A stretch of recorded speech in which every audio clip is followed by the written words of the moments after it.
Bom, pessoal, vou explicar aqui o projeto. O projeto ele está dividido em três partes, em três folhas.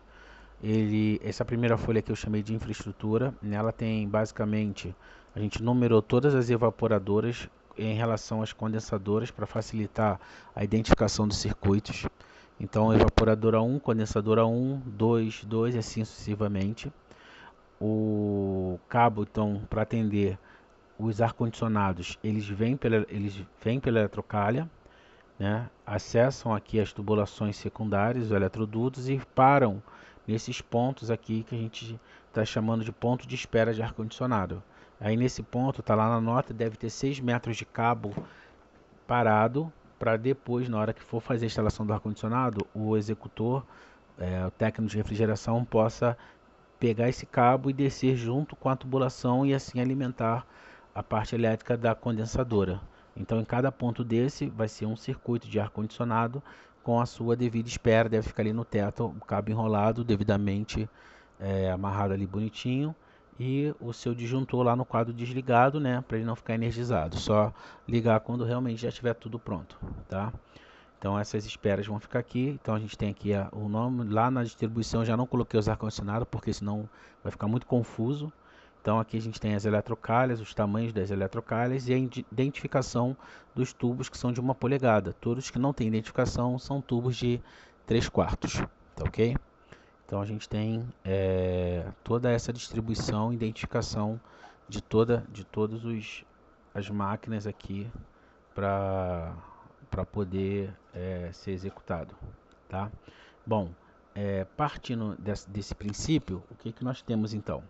Nós vamos na distribuição, nós vamos ter então os circuitos, logicamente, né, a sua distribuição, e nós aqui temos 5 quadros. Na folha 1, você além do projeto de infraestrutura, você tem um quadro de carga do quadro 1, do quadro 3 e do QDG. Na folha 2 você tem a distribuição dos circuitos, mais o quadro de carga do quadro 2, do quadro de tomadas estabilizadas, QDTE, e o multifilar do quadro QDTE. E na folha 3 você tem os demais multifilares, do quadro 1, 2, 3 e do QDG. Está aqui na folha 3. Então, para poder facilitar aí a identificação dos elementos. Bom, tá aqui QDG, ok? Tá aí. Bom, vamos voltar aqui na distribuição. O projeto ele começa aqui no QDG, vai subir exatamente onde hoje ele é, a subida. Do lado do QDG vai ter ali já o quadro QD3. O QDG ele só alimenta os quadros, não há nenhuma distribuição interna nele. Ele é um quadro apenas alimentador. Então ele vai ser alimentado aqui. Esse QD3 ele vai alimentar exclusivamente a área molhada, que são as duchas e aqui os banheiros. Essa parte aqui. Então esse quadro aqui, hoje a tubulação, esse lado já está feito, mas a gente tem que colocar a distribuição no projeto.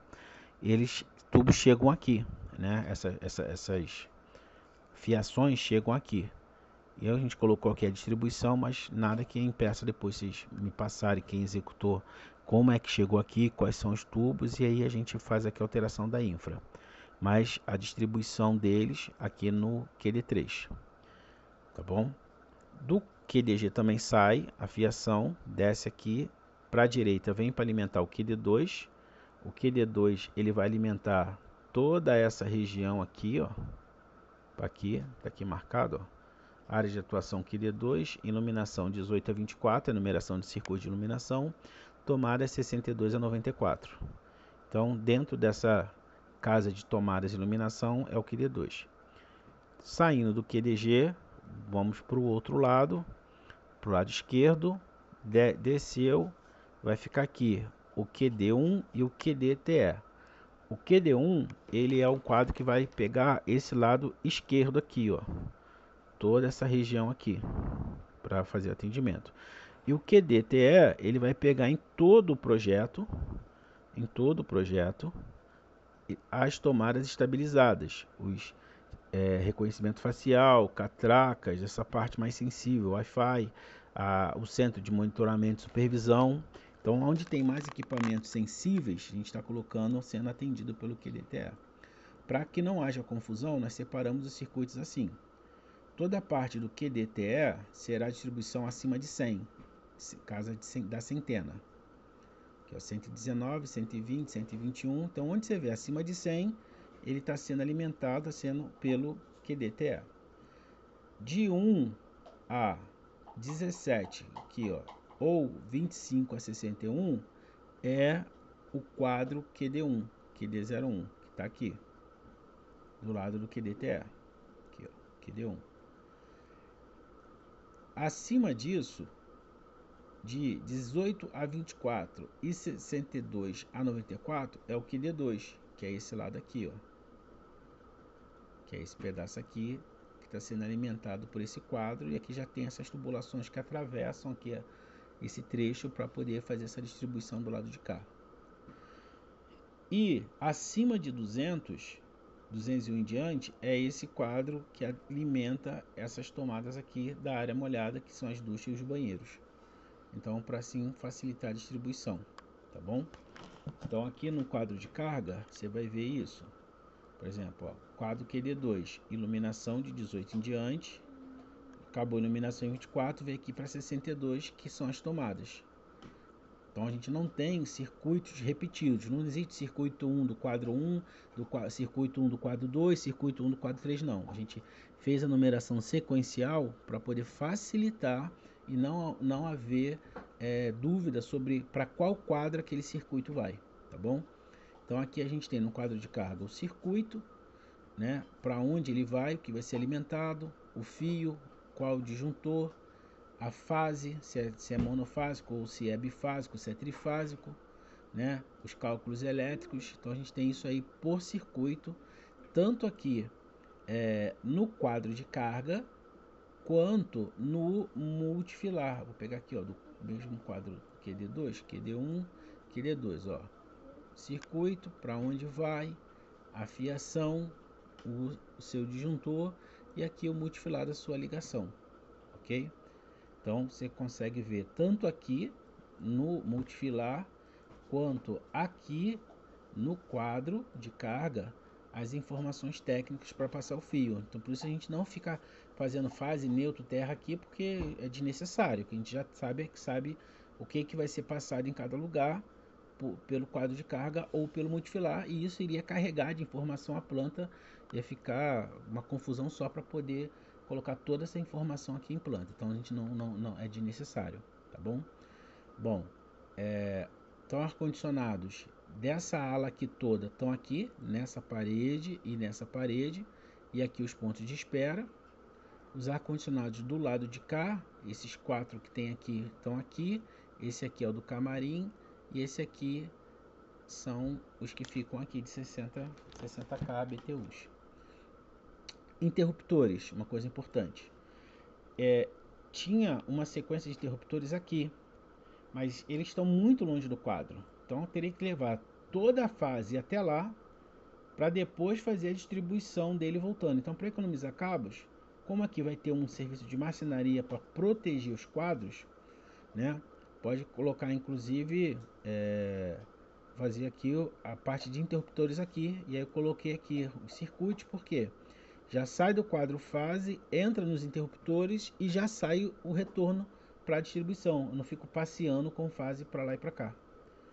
E aqui em cima, então esses interruptores dessa ala aqui toda vão ficar aqui, mas lembrando que aqui não é uma área exposta, aqui vai ficar o no break, vai ficar os quadros, então vai haver um serviço de marcenaria aqui de portas, né, que podem ficar aqui, vão ficar aqui para serem para proteção dessa região aqui. Então, né, uma porta aqui, um fechamento aqui em madeira, em marcenaria será feito. O segundo ponto de interruptores que eu coloquei foi aqui, próximo ao quadro QD2, porque já sai do quadro, entra nos interruptores e aí ele vai atender a toda essa região. É lógico que as cápsulas têm interruptores individuais, a sala de funcionários tem interruptores individuais, aqui na supervisão, então mais na área de cliente, né, que é uma área comum, que não é a área individual como a cápsula, então esses interruptores vão ficar aqui. Por que aqui? Dessa região aqui mais central? Porque aqui já está do lado do quadro e também é uma área protegida, que é a área de manutenção, então é uma área bem protegida, então fica tranquilo de colocar aqui. E terceiro aqui, aqui dentro do camarim vai ter aqui um móvel também, conforme o Rodrigo falou, para proteger. Então toda essa área aqui do lado direito os interruptores estão aqui nesse canto, tá bom? Qualquer dúvida é só me chamar e eu vou explicando. Aqui já falei dos quadros, né, das distribuições. Quadro de carga também não tem muito mistério. Basicamente é isso aí. Então são 4 quadros, QD 1, 2, 3, quadros de tomada estabilizada. Tomada estabilizada vem pela eletrocalha, entra no no-break e do no-break alimenta o quadro. Então não é um no-break para cada ponto, é um no-break só que alimenta o quadro. Ele está especificado aqui no quadro elétrico. Eu não quero instalar o no-break agora, não tem problema, você instala o quadro normalmente. E quando achar que deve, pode instalar o no-break, basta fazer a ligação do cabo chegando no no-break e depois do no-break esses cabos vão para o quadro. Assim você consegue proteger bem todos os equipamentos eletrônicos. Está aqui, está especificado o no-break, ok? A carga total ficou, nós vamos pedir um disjuntor de 300 amperes para poder alimentar, ficou até abaixo do que eu imaginei inicialmente, né? Mas aí fazendo todos os cálculos certinhos, um disjuntor de 300 amperes ali, o nosso aumento de carga vai ser para esse disjuntor. Vai sair um de 200, entra um de 300, 100 amperes a mais, ok? A carga nominal elétrica está em 222 amperes e corrigida aí com todos os fatores chega a 295, então o de 300 amperes atende bem.